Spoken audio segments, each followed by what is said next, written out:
আবদ থেকেই হচ্ছে ইবাদত। আবদ শব্দের অর্থ হলো গোলামি করা, দাসত্ব করা। সুতরাং এই ইবাদত শব্দের অর্থ হলো আল্লাহর গোলামি করা, প্রভুর দাসত্ব করা। এই ইবাদত আমরা যদি পূর্ণাঙ্গভাবে যদি আমরা না করি তাহলে আমাদের জীবন ব্যর্থ এবং বিফল হয়ে যাবে। যদি কোনো মানুষ নিজেকে নিজেই যদি না চেনে, নিজেকে নিজের সম্পর্কে যদি না জানে, সেই মানুষ যেমন ব্যর্থ, ঠিক যদি কোনো মানুষ ইবাদত যদি ঠিকঠাক মতো না করতে পারে, সেই মানুষের জীবন বিফল এবং ব্যর্থ হয়ে যাবে।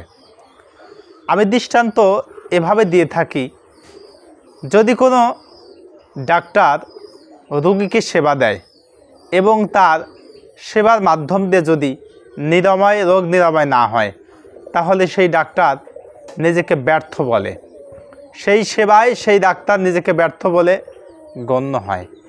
যে কৃষক পরিপূর্ণভাবে ফসল ফলাতে ব্যর্থ হয়, তাকে আমরা একেবারেই ব্যর্থহীন কৃষক আমরা বলে থাকি। ঠিক তেমনিভাবে একজন মানুষ যদি আল্লাহর ইবাদত, আল্লাহর ধ্যানে মগ্নে না থাকে, তাহলে সেই মানুষটাও কিন্তু ব্যর্থ হয়ে যায়। যদি পরিপূর্ণ ইবাদত আমরা না করতে পারি, তাহলে মানুষ হিসেবে কিন্তু আমরা ব্যর্থ। সুতরাং এই ইবাদতের গুরুত্ব আমাদের কাছে অপরিসীম। ইবাদত যে কতটুকু গুরুত্বপূর্ণ একটা ইবাদত, এই সম্পর্কে আমরা সামান্য কিছু কথা বলবো। আজকে কিন্তু আমরা দেখা যায় যে আমরা বলি যে আমরা নামাজ পড়ি, এত ইবাদত করি, আমাদের নামাজ কবুল হয় না কেন? কারণ নামাজ কবুল কি করে হবে?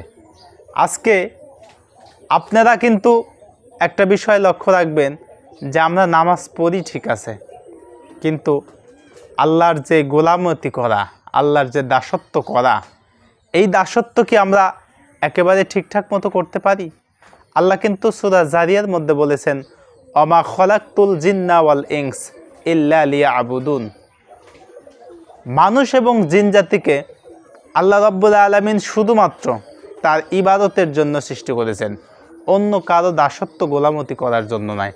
তাহলে আমাদের যদি আল্লাহ পাক যদি শুধু তার ইবাদত, তার দাসত্ব করার জন্য সৃষ্টি করে থাকে, তাহলে কি আমরা তার পরিপূর্ণ ইবাদত আমরা করতে পেরেছি?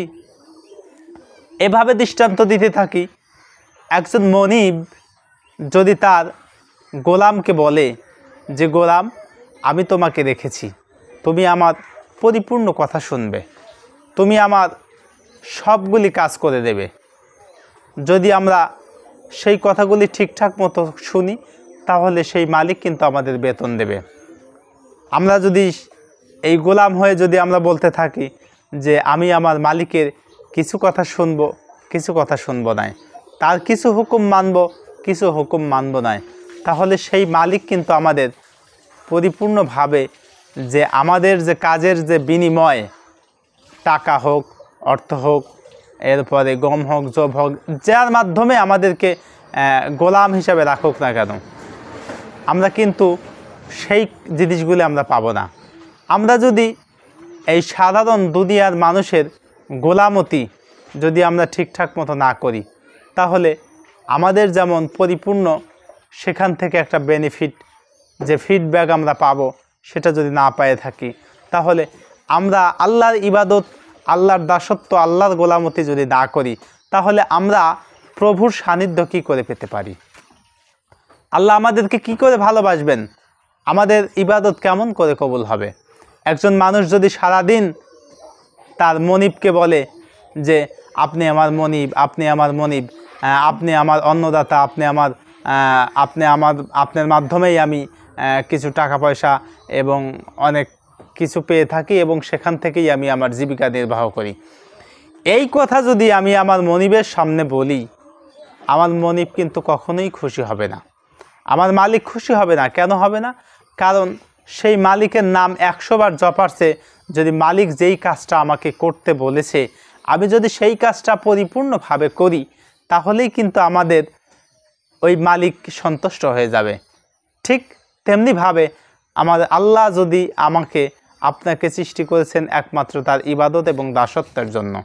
যদি তার ইবাদত তার দাসত্ব না করে যদি আমরা শয়তানের দেওয়া পথ মত এবং পদাঙ্ক অনুসরণ করে যদি আমরা চলি, আমার মালিক আমার আল্লাহ কিন্তু খুশি হবেন না।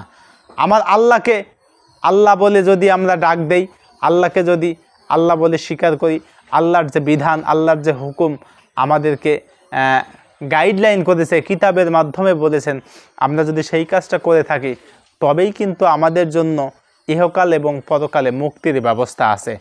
আজকে দুনিয়ার মালিককে মালিক বললে তার টাকা পয়সা আমাদেরকে দিবে না, মালিককে মালিক বললে মালিকের কাজ না করে যদি আমরা তার গুণগান করি তাহলে কিন্তু সেখান থেকে সে খুশি হয়ে আমাদের কোনো কিছু দেবে না, বরং আমাদের জন্য কিল গুড়ি লাত্তি গুতা এইগুলি কিন্তু অপেক্ষা করে। কিন্তু আমার মালিককে যদি, আমার আল্লাহকে যদি আমরা একটা বার ডাক দেই, মন থেকে ডাক দেই, আল্লাহর হুকুমগুলি যদি আমরা মেনে চলি, তাহলে কিন্তু আমরা পরিপূর্ণ ইবাদতের মধ্যে শামিল হব। আমরা কিন্তু পরিপূর্ণ ইবাদতের মধ্যে শামিল হব। আল্লাহ পাক এই জন্যই কিন্তু বলেছেন, অমা খলাকতুল জিন্না ওয়াল ইনস ইল্লা লিয়াবুদুন। আমার মালিক শুধুমাত্র আমাকে আপনাকে, জিন জাতি মানুষ জাতি যারা আছে এদেরকে সৃষ্টির একমাত্র লক্ষ্য এবং উদ্দেশ্য হলো আল্লাহ পাকের দাসত্ব করা, আল্লাহর গোলামতি করা।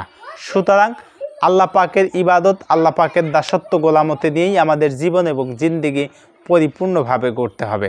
আল্লাহ রাব্বুল আলামিন আমাদেরকে আল্লাহ পাকের এই কোরআনের আয়াতের উপরে অটুট অবিচল রেখে আল্লাহ পাক আমাদেরকে ইবাদতের মধ্যে শামিল করুন। আমিন সুম্মা আমিন। আখিরি দাওয়ানা আনিল হামদুলিল্লাহি রব্বিল আলামিন। আসসালামু আলাইকুম ওয়া রাহমাতুল্লাহি তাআলা ওয়া বারাকাতুহু।